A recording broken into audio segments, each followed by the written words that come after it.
There's some interesting developments. Probably the most alarming thing that I think people need to really pay attention to now is there is a breakneck effort to promote right now the idea of vaccine passports. And we did bring this up a year ago because we were looking at the chatter a year ago.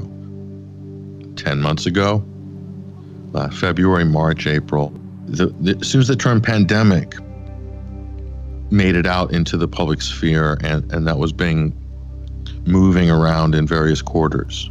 Alongside of that, we started hearing more about digital identities, vaccine health passports, vaccine passports. And if you brought this up a year ago, especially around the week or two before lockdown, or even the week or two after talking about the US, the UK, European lockdown, mid-March, that sort of timeline. And if you would have talked about that this was a prelude in order to instigate a program of vaccine passports, you would have been roundly attacked and called a conspiracy theorist, who knows, a tinfoil hat wearing, whatever, the usual pejoratives and ad hominem attacks. And guess what? The only thing we're hearing now coming out of government, coming out of the corporate mainstream media, of course, is vaccine passports. So go back, and if you look at how many times on social media, all of these gatekeepers, I don't know if they work, some of them are independent, they just generally work on behalf of the establishment because they always want to be on the right side of every issue, at least the right side of where authority is at any given point in time. And then there's also armies of trolls, and this has also been proven.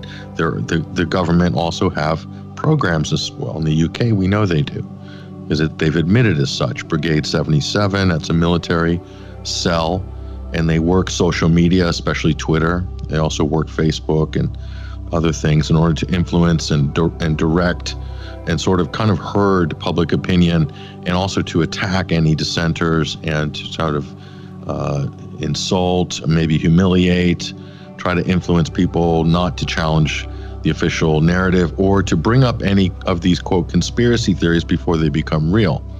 And the reason they do that is because they don't want the public to generate a larger conversation that's happening too early.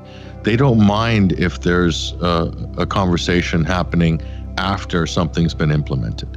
Because as we know, once a policy or some fiat legislation comes into play, then the likelihood that you're going to have any of these security statutes, global security policies or biosurveillance policies or whatever, pandemic health, global health policies, we'll call it that, the likelihood of having any of these repealed once they've been adopted widely is very, very low. And that's because there is a kind of a global groupthink amongst governments. And then they're the ones who make regulations with regards to travel, with regards to entry, mixed venues, and all. Just look at the war on terror. Look at all the security protocols, bag checks, basically treating everybody, including your great-grandmother, as being a terrorist. And I've seen it with my own eyes. I'm sure everybody listening to the show has seen some awful scenes of whether a child or an elderly person or someone who is a quadruple amputee, which I personally witnessed at Phoenix Sky Harbor Airport, who was being swabbed down and checked. All his limbs were being checked, that he wasn't a member of Al-Qaeda. Not to mention the fact that he was a famous motivational speaker. Anyway, we got to talking we were both in the sort of the doghouse of the TSA at the time, and I was being I can't remember why I was being singled out, probably because I didn't go through the body scanner, maybe. But anyway, I was talking to him. He says, "Oh, they do it all the time." They even know me by my first name. And I said, why do they keep doing it then? Well, because if they let me go, then they're going to have to let everybody go. So it's either everybody has to go through the protocol, or nobody goes through the protocol. So that's the sort of mentality that's used to enforce any of these regulations. And I think we've got something even deeper and more insidious coming into play right now with regards to the sort of the COVID panic and the idea that vaccine passports are necessary in order for us to win our freedom. Let's just stop it right there. Let's just stop that idea right there. Think about that for a minute. Think about that idea. What are they actually saying? What is the proposition? Well, there's no social contract there at all. This is about reversing. This is about reversing hundreds of years of civil rights, of human rights. Forget the idea of a social contract. That goes right out the window. Because what they're attempting to do is enforce a medical procedure by coercion. Not just by coercion, think about this, by extortion. By extortion.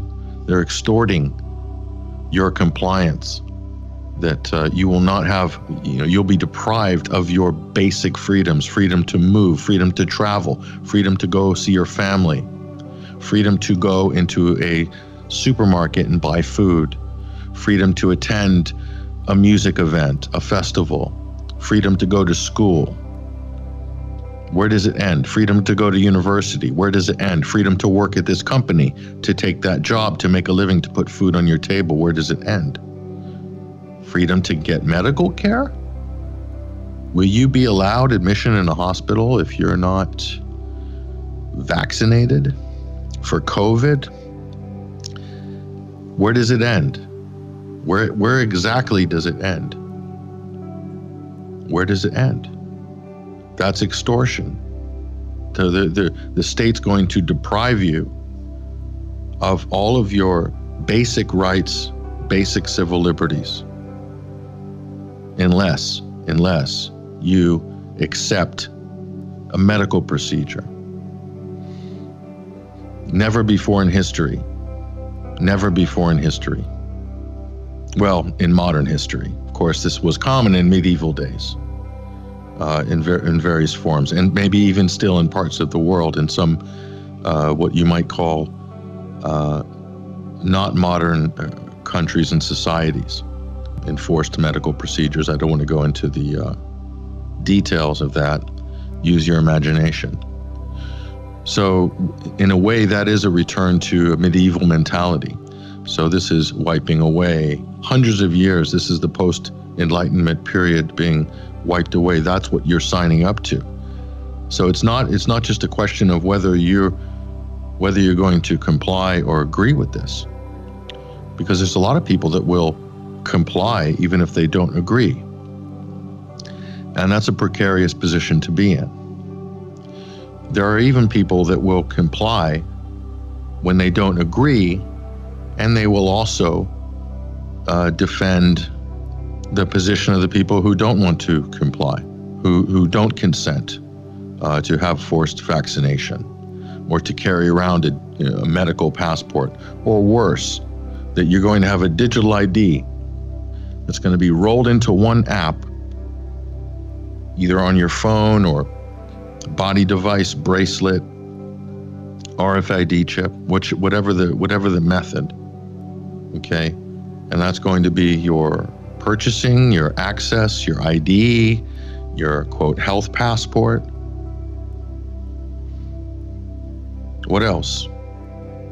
There's your money, your online access, your social media ID. I mean, where does it end? Where does it end? You really have to take. You can't take for granted the freedoms you do have now, even with all the surveillance and data trawling. At least you can log on and communicate and share information and do what you want to do or what you need to do on those platforms. That's not a guarantee in the future with a system like this. It's absolutely tied into a social credit system. And of course, your social worthiness will more than likely be determined by your health status.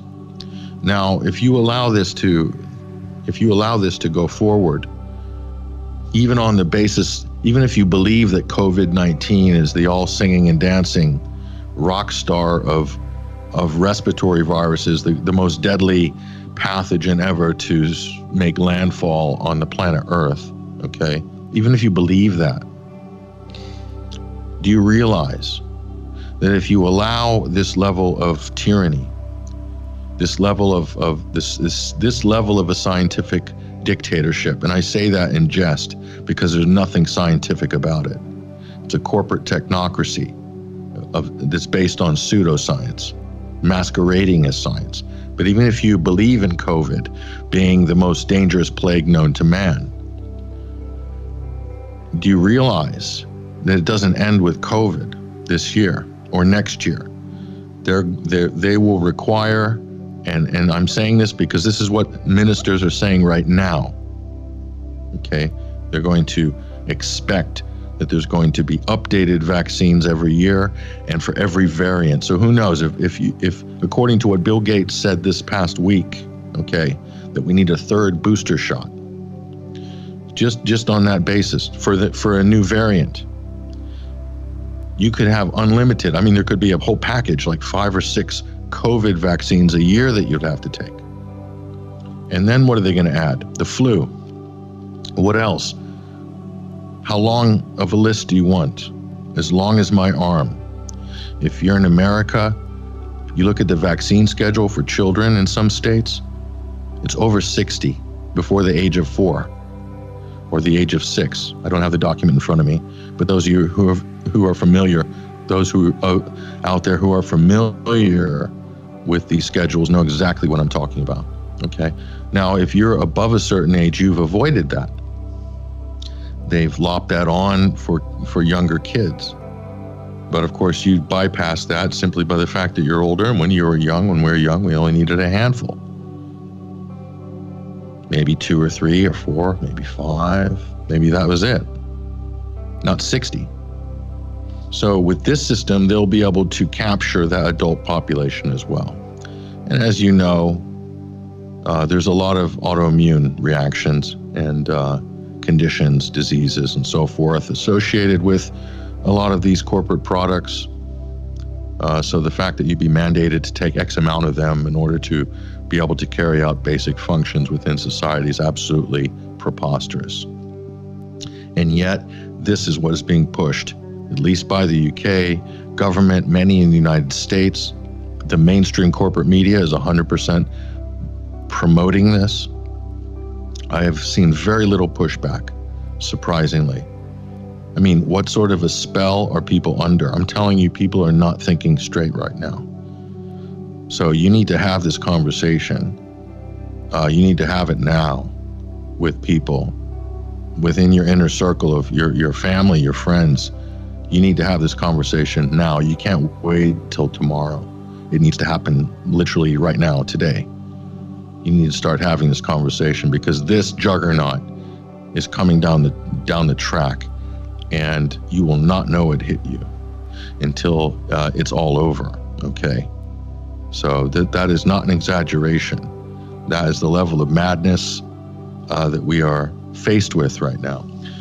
So that said, I was going to talk about a bunch of other things. I've got a list here, an incredible list.